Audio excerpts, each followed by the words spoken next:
Let's go. Doug and Rob on the mic, spring running the show. Turn the dial up, let the nonsense flow. Triptych in the corner, wagging her tail, ready for the road. And history in the rear view, spices in the air. Cooking up a story, got a guest in every chair. Entrepreneurs and dreamers, music in the night. On the Nonsense Chronicles, everything feels right. Turn it up, let the laughter roll. On the road with the heart and a rock and roll soul. From the kitchen to the highway, chasing every spot. We're living out loud, making magic in the dark. Spring's got the soundboard mixing up the fun. Doug's got the question drops, always on the run. Fifth's got opinions, barking out the truth. Every episode's a journey, every moment's living through.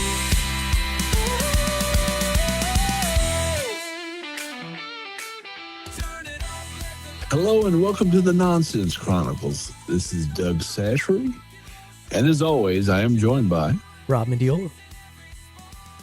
greetings, Rob. What's up, Doug? Man, just glad to be back home. Almost did 900 and change yesterday, but I Wow. decided to cut it off at 700 miles and do 200 this morning. So It's I quite a bit. am. Yeah. And you were coming from where? First, I was in St. Augustine, Florida, man, Okay. and I was there for a meeting, and funny thing is it just so happened to coincide with their Celtic festival there, and another parade and spring break, and I was like, oh my God, no wonder Yeah. they're charging that much for a hotel room. Celtic or Celtic? Celtic. I mean, I would think Celtic Fest, but no, they pronounced it Celtic Fest. Okay. Like the basketball team. Yeah, they were all dressed in their green jerseys. But no, Larry Bird was there. Yeah. None of that is actually true. But Okay. that's what they said. And it's funny, because man, I have paid that much for a hotel room once, and it was in California. I mean, because I had to be right there in the center. Yeah. It's like if you're going to a convention, Right. you need to be right there. Well, yeah, I mean, it was that much for all three of those reasons. I was like, God, can't believe. I think what I paid. I think that was cost my hotel at Rockville is cheaper than that. Wow. So I'm surprised. But So got yeah, back without a it's- hitch, and that's good. yeah, got back without a hitch. No issues whatsoever. I did. I was also going to tell you. I sent you the video of the thatch clearing I did, like a farmer would do, burning some of that grass, right? Right. I'm very curious on how that's growing now. Okay, now when you do that, it doesn't like you green grass it there. It just goes right around it, man. It goes right through that thatch. It just eats. You would think that it's going to torch it all. No, all it does is it eats the thatch, and it just if it's not windy, which you don't want it to be windy, it just inches along, man, and catches thatch or between your grass and between your green grass, and it doesn't mess with the roots. It just takes the thatch out, man. And I did that to a good spot of my back lawn this year. I had done it to a little patch before, but I did it to a good spot. And now look, it's cold today, like going down to close to freezing tonight, and cold, but it's been in the 80s here, and at least the 70s. And anyhow, I did that. I watered it, put on down weed and feed, and watered it. Well, then it rained while I was gone, and I came back today. Man, you can't even see. I mean, you have to go up on top of it to see where it actually was done, because that's how Wow. much it's already grown. I'm surprised. Yeah, so Yeah, it looks really good. In fact, I'll send you a video later on. But it just tells you how the weather is because I came back and Yeah, we're trees all that green weren't out even here. trees that And weren't blooming yet are yeah, already there. we It's got a like God dang. lot of foliage, and everything's green. Actually, spring was mowing today Yeah, already. yeah. And I'm all for it, man. Like I Yeah, said, this is my favorite time of year. Although the time change, we're at the right after it, and things are at its most extreme. Like it's either really dark or really light, and that'll even out a little bit as time goes on. But right now, it's like, damn, it's already 9 o'clock. Yes, yeah, yeah. I did that a couple times in the past week. But yeah, it's it. Also want to report that uh, drivers in Mississippi were good. Louisiana wasn't expected, and Florida drivers also like to sit in the left lane. So not remembering that the left lane is for passing only if you're on Yeah. the interstate. Did It's you not go? joyriding. Did you go over that giant bridge you sent a picture of? The one in Lake Charles? I don't know. You sent the big, giant picture of a bridge that had like a 30-degree ramp up, to it. I mean, yeah, the Lake Charles Bridge I went over. My dad never wants me to go over that bridge because it's like I think it's rated as the worst bridge in Yeah. America. Now they are replacing it right now, but what I say right now, like hopefully in my lifetime they'll be Right. done with it because By it's a 2050. huge project.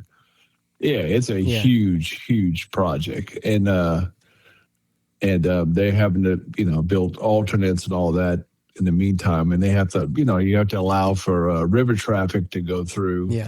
the Calcasieu River and all that, and barge traffic, And that's part of the I-10 system, right? yeah, Yeah. and you just can't say, well, don't need it. But I mean, you can take the loop, the 210 loop, but it's not they need more than that. So yeah, they're actually working on a little temporary thing as well. I believe that's what I was told until I see it. But I mean, I was surprised that ever got done in Louisiana. We do a lot of stuff there, and and the nature of government is to bog down, and Louisiana is pretty champion. Just like we're great at spices and producing oil and your seafood, Yeah. we're also good at bogging down projects forever and just political red tape. Yeah.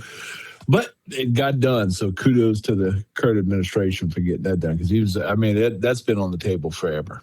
They better hurry before the southern end of it disappears in the underwater. Yeah. I keep seeing that, man. That I hear it's Louisiana's sinking coastal. 1 to 2 inches a year. You Well, I think mean, that's true? no, I mean there is truth. Look, the shelf that protects each coastline. Louisiana we're out there producing oil for the rest of the country. Yeah. And it takes some damage. That's why I think Congress is going to eventually have to step in and say, "Hey, let's protect Louisiana's coastline." That because the further you go down, it's like choppy. Like there's roads going over water, a little bit of little tiny 4 foot across land and water, 4 foot. So it's almost like just having like a shell land. And then so all that erodes, man, over time. They have to really protect that because it's important to the country, not just Louisiana and its residents. So, but hopefully they'll come up with something. We always focus on things that really don't matter. It'd be funny to hear somebody run on a platform where that's actually on. It's like, hey, this is something substantive, but yeah, we'll see. But yeah, Louisiana coastline is very important, and it always not only takes a beating from that, but then when an actual hurricane comes in, which is not every year, but when they do come in, it does. It does dramatic damage, to that coastline. But that's the bulk of Louisiana stories I have for you. And besides visiting my my 90 and 92-year-old parents, which Wow. I'm very glad to be able to do that still. Yeah. So, but you know what I was going to chat with you a little bit about today, and we've touched on it before, and yeah, we do have a few interviews to do this week, but this is just us bulling around today, but a little factual stuff. I'm very interested in end of life. Not racing to get there myself at the time being that I know of, but Father Time has its own way, Yeah. But I'm on somebody else's timetable, not mine. And but no, seriously, the end of life. What do you do when you pass? And I mean, I've done my will. You won't do That's anything. something that. Yeah, that's right. So you need to do it. The point of what this conversation is actually to say that you need to do it beforehand, Yeah. and I've had my will done and all that kind of fun stuff because it's something I put off till maybe a few years ago or something, but I knew I had to get it done. I'm like, hey, let's just get it done. Because I've seen people, you would think even the simplest thing, I mean, look, you can do a will basically pretty cheap, or you can spend a little money on it, but you can get it done and not have to break the bank on it. And but it's important because whoever's left behind you, let me tell you that it's a job having to deal with that for probate stuff for a while. I've seen enough people go through it that it's like, ugh, you don't want to do just that. You talk about burden to your family. That's a burden, And I'm talking about, it doesn't matter if you're leaving 5 cents to them or nothing but debt. I mean, if you have things that you have, that in their, just their estate, regardless, whatever it is, it needs to pass to you to say that car up front or, that old beater, whatever it is, it has to have that legally in your name, not, oh, that was for my husband. He passed 12 years ago. No, you actually have to have that stuff switched over, and that just makes it so much easier to do that. And you're not dying tomorrow if you have your will done. There's no fear in that. That never put any fear whatsoever in me. It's just, or the fact that you're going to be going as soon as you sign this. No, it doesn't work like that. But it's a smart play. But yeah, just that whole road of end of life stuff. Another thing too is, I was raised Catholic, and I like going to church, and it's something that happens very semi-regular. But my faith is more important to me than any religion I was growing up in, and I've had a few things that kind of led me in that way, and I'm very happy for that. Like I said, I'll never lose my faith. But there's one thing that growing up Catholic, at first they didn't want you cremated. That was a huge no-no. And then guess what? It was okay. And that's my thing on religion, organized religion, is just that people mess it up so much, man. It's pretty simple, but the rules, be good to your fellow man and all that. But anyhow, back to end of life. Cremation was frowned upon, but now, it's okay. But it's frowned upon now? What's that? Is the spreading of ashes. They don't want you spread. They want you put into a cemetery or a graveyard. By the way, cemetery and graveyard are two different things. One's connected to a church and one's just in the middle of nowhere. The cemetery, I think, is the one that's connected to a church. I didn't realize it was kind of like casket and coffin are different, But do you think any of it has to do with retaining the financial obligation and ties to churches or those kind of facilities? Yeah, I think a lot of it does. I think spreading your ashes doesn't cost anything, but interring them, not at all. Interring them is going to cost you. Yes, it is. And there's some information that I pulled up on this, and it was interesting that I want to say that Yeah, and the 2020, by the way, I'm getting a lot of stuff from the National Funeral Directors Association, of all things, because it's like I'm taking money out of their pocket just by saying this. But I don't want any middleman there. I don't. I want cremation. I want to be spread. I don't want to be kept in an ambulance. So, like, I made this reference before, but, think of the Christopher Reeve Superman movie where the bad guys were put on that glass, and they were thrown into outer space, and they, in a mirror basically. And I was like, no, I don't want to be in somebody's necklace like them for the rest of my life. Yeah. Oh, I'm sorry, for the rest of my afterlife. Yeah. But and I want to be spread. I don't want there to be my reasons against it are this.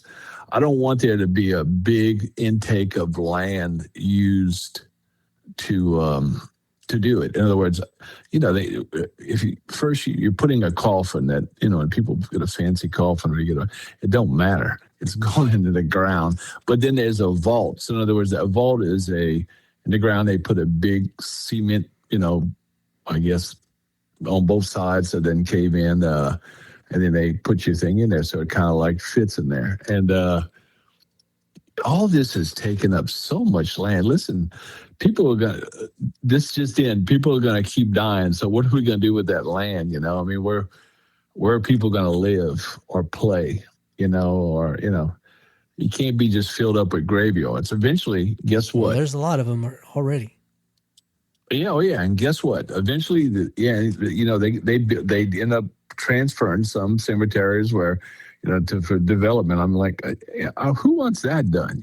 But eventually, guess what? These Catholic Church and these other ones are going to have to rethink that as well. As long as mankind continues on, guess what? They're going to have to cremate. Well, as it turns out, in 2025, the cremation rate was projected to be 63.4%, and only burial of 31.6%. Out west, apparently, is more frequent on a cremation than it is down south is the slowest area. I didn't realize that cremation actually was more now, and it's cheaper. Yeah, and this is the big thing. They say by 2045, the cremation rate is expected to be 82.3%. Like, wow. People already struggle to pay their bills, and then, you have a death, and it's never a good time, right? And people are just, hit with those costs immediately. It's the worst time. And then like, hey, that's the thing to me. It was like, hey, okay, this is the worst time of your life, and that's why I don't want that too. I want to go to Hilton Garden Inn. I'm just giving an example, like a banquet room, and just have my friends gather and tell horrible stories about me. And that's going to make somebody laugh. Yeah, that is fine. But I did not want to pay to have that. Here's our roughest time. And by the way, I know you already kind of been over hurting. Let me kick you in the side and take what's in your pocket. Yeah. It's the most disgusting thing in the world to me. And I know some people that are in that industry, and they're fine, caring people, but I just don't want any part of it. I don't, I think the cost has just gone kind of just too much, and then I look take advantage of you at that time. Yeah, the national medium burial cost, that's including a burial, is $8,300, dude. Yep. And that's if you probably get a cremate, that's probably a low end. You're saying medium, that's now. Yeah, you could still. That's basics. You can still. Yeah, that's basic. That's basic, bitch. But you could have a funeral service and still, if you cremate and still pay $6,000 plus is the medium. But if you just go with a cremation route and spread, you can do it probably from some couple grand. I mean, you can. There's some places you can actually do. Well, I'm gonna say 1,000 to like 25, but I think the average is around somewhere to 17 to 20. It's in 17 to 25. But this is actually something that I'm thinking about too, and I think I'm gonna have it I'm going to book it ahead of time. In other words, buy low, because with this many people continuing to do it, the price is going to go up. And just like AT&T no longer could do when they had all the home phones, they were your home phone was AT&T. Remember those days? And all the bells, and they controlled all that. And you called. I lived 12 miles away from the little town I was growing up in. That was like a expensive ass phone call every time you called. Because it was long distance. Well, when that quit with cell phones, guess what? AT&T would have gone out of business, but they went into the cell phone business. They bought up Singular, and all those. And so in other words, the funeral homes wouldn't exist anymore if people did that nonstop. So they're going to have to, rechange their business model. And this happens in a lot of industries, man. And, there was a time when the regular grocery trade said, I remember hearing brokers saying, yeah, Walmart, they're going to open a supercenter, but they'll never go into a big city. Well, you see how that logic went. And I think that was I probably heard somebody say that around 1995 or so. Or it was about around 93, maybe. And see how that went. I sat up at a meeting and I heard somebody say that, and I was like, and that wasn't somebody in our company, but I told them, I said, they're already planning on doing it, man. Let me tell you right now. But so I think that I think you'll definitely I think you'll see those costs go up. Now, and picking somebody to cremate you, I don't want to go through a third party. In other words, we can break. No. I want to go directly to the source, either a funeral home or maybe just a crematorium itself. Go right to the source that has that on site. And, another thing too is getting that done and not having to have any of the funeral service. Just all I want you to do is cremation, put in an urn, then my family can spread me wherever, because if you can book it now, I would say do it, because I think the importance is finding a place that's been in existence for a while, not Jimmy that opened, 4 months ago that may be out of business by the time you pass away, so that's something you have to look into. I'm not sure if there's insurance that you can buy that covers, would it be worth it? Because if the premium was low, it would be worth it, because in reality right now, you're not going to pay that much for cremation compared to other, things, Like I said, that's another thing too. You're talking about coming to people for money when, say it's especially people that are younger that haven't worked all their lives, but, somebody in their 30s or God forbid younger, or even early 40s. And, these people were building their lives, and now you've had an income source of a family cut out. And then you're going to them and saying, hey, I know a source of your income is out of your household, perhaps the source, or maybe, at least half or more is gone. Hey, let me go ahead and pick your other pocket and take what. I know this is a hard time for you, but let me go ahead and take some money from you. I mean, come on, don't. What are you going to go to GoFundMe? Like you see all the time? Don't. It happens, Yeah, it does happen quite a bit. There's a high percentage of people that just trying to put gas in their cars to get to work and buy the groceries, Yeah. Well, that's very much true. Like I said, that's why I think cremation is such a easier route. It's a great idea to do that beforehand, but most people can't even afford to do that, No, but I'm wondering. Yeah, no, but I'd rather be hit with, 2,000 compared to hit with 10,000, 9,000. Yeah. It's about 10,000, I think. From what I know, that most people get around that 10,000 range pretty quick. Yeah. If you don't like paying for a DWI, you're not going to like paying for a funeral. No. It's about the same thing, So, I think you can be remembered knowledge on either and all that without spending $10,000. Yeah, I agree. In fact, I told in my my thinking was, I remember my mom saying, "You're not going to have a headstone." I'm like, no, I'll get into that headstones in just a second. But I said, you know what? I would not mind if somebody would take and put a plaque or put a stone bench. In other words, don't put a wooden one that's going to rot in 4 years and gone already. But if somebody you want to spend a little bit of money on that, put a nice granite bench or something where people in a park, which I love parks and walking and all that, where people can sit down and donated by or something like that. That's fine and dandy on the back or something. I don't care. But that's another thing about being buried. Do you know how many cemeteries that I go into and I'll look for different stuff like family members or just, going to a funeral, but seeing either crumbling graves like the older graves or, like you have the simple plaque on the ground, the piece of granite, seeing that tilted and sinking down on one side. You know how unsightly that is, man? I mean, if you're going to do that for me, don't bother doing anything. Just put me in an unmarked grave, yeah. But yeah.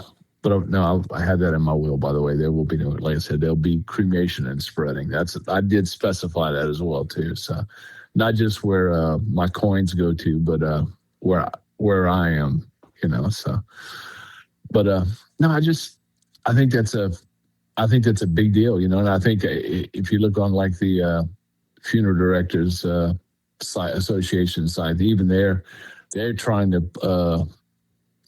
plan for that as well. I think they're going to be pushing people to open their own crematoriums, and stuff like that. But I can't say I've been browsing the funeral director sites lately. Well, that's what you do when you get time. No, but that's actually that foundation was opened in 1882, man. So you definitely need something. You need something else to do, Doug. If you're browsing funeral directory sites, I mean, seriously, dude. No, I definitely am thinking end of life scenario. Like I said, I'm just trying to, hey, everybody, guess what? I'm going to be 60 this year. Now, I'm not planning on going anywhere right now, but still pretty young. I know, but I don't. I mean, your parents are still alive in their 90s, so But just think about that. You're forgetting one key factor there. Well, people remember, but everyone's living longer these days because of the medicine. Yeah, but I know, but you remember my origin story, right? I do, but that doesn't mean anything. You have access to great health care and you have resources to keep yourself healthy. You eat well. Yeah, I agree. That kind of stuff. So overall, you're not drinking, Jack and Coke all day and stuff like that. So no, and I don't drink, don't smoke, don't do drugs. Yeah. So overall, I think you're going to probably live quite a bit longer, realistically thinking. Or generally thinking, you and me both know to be on the road somewhere. But with your luck, you're always on the road. So that does increase your risk for a violent auto death. Yes, 18-wheeler. No, but I let's pick up all the pieces of Doug and cremate him. Good Lord, yeah. But if you get high enough speed, it'll take care of that. That is but true. No, you do increase your risk being on the road as much as you are. Yeah, you do. But I think it's just the fact about this is I just think it came to thinking was that it's an important fact, and the ground thing, like I said, it just. Well, I'm sure our podcast listeners are going to appreciate the fact that you tell them to get their ducks in a row now. Yes, get it done now. Stuff now. Now, yeah. Like I said, you can because you're going to die. There's no way around it. None of us are getting out of this alive. You're not getting out of that. I'm here. Yeah, you will die. No. Yeah, it's going to happen, ladies and gentlemen. Doug. We live. I know. Man, it's way to depress everybody, man. Well, it's what else you got, Doug? What else you got? It's a celebration of life. It's not a. And this is we're going to have to add this to no politics, no religion, no death. No death. Yeah. No. You know what? There's something. I would suggest this to everyone, and I've shared it on I think my social, and I've sent it to some friends. Probably sent it to you. I don't know. But look up Conan O'Brien parents' death. His parents died. His dad died, which I think was kind of expected, like not this past holidays when he had the incident with Nick Reiner and his thing, but the year before. And then, which was unexpected, I think, was his mother passed like 2 days later. Mm-hmm. And how he dealt with that grief, it's a little dark, but it is. That's kind of that like Scotty creative said, type, you know. Yes. Well, Scotty saw that. He goes, "Oh my God, Doug, that's you. That is perfectly right." And it's just a way to look at end of life. I mean, look, we're all going to go. I mean, so you can't get away from that. You're going to die. Yeah, we lost a dog, a beloved family member this past week, and Jack. It hurt. It hurt for a second, but I wanted to. Yeah, but it made it was proof of love. That's why when you feel a little twinge like that on that, it was proof that you love someone or something or somebody. So, but no, that's my bearing of grief and my I'm carrying a big flag for, hey, get cremated, get spread, don't go in the ground, don't waste earth. Because look what they're doing to people right now that died 2,000, 3,000, 4,000 years ago. They're just digging them up. Yeah. Taking all their stuff they were buried with. And I mean, that's going to be us. Yeah, look at 3,000 years. They're going to be digging up everybody. Like, oh, look what this idiot. Also look at this idiot buried himself with. Well, okay. Well, let me give you that. There's cemeteries. Okay, the cemeteries and graveyards is some are attached to a church, and that'll probably be for a long time. But there's some that are a lot of them that are private. They're owned by a thing. Well, that family goes out of business. That family dies out without heirs. Stuff didn't get upkept. Yeah. Think about it, and that does and will continue to happen. And we're not talking like FDIC where, the banks go bankrupt, hey, well, the government's insuring you.